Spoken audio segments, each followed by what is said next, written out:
Ang sikreto mo, ba't parang hindi ka tumatanda? Kasi nakita ka na namin ganyan dati, nakasama ka namin ganyan na. Ganyan pa ba? Nakalipas na ang pandemic, ganyan pa din. Anong meron? Anong magic? Ilang taon na? 41 pa rin. Hindi, anong sikreto mo, ba't hindi ka nagkaka... Parang vampira daw kayo. Oo. Ako, prutas sa umaga. Prutas, dapat kainin sa walang laman ng tiyan mo. Tinanem-empty stomach. Tapos sa hapon, tanghalian, haponan, kasi ano na, pwede. Piniwasan yung pagkain. Pagkain, nakakain ko lang, walang bawal, pero inaaboy ko lang ang karne.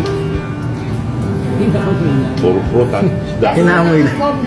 Eh, yung menu pa ni Carmen, nakakasarap sa pagtingin ko pala pag natatakot ako. Parang tumataas na yung blood pressure ko. Para sa iyo lang yan. Oo.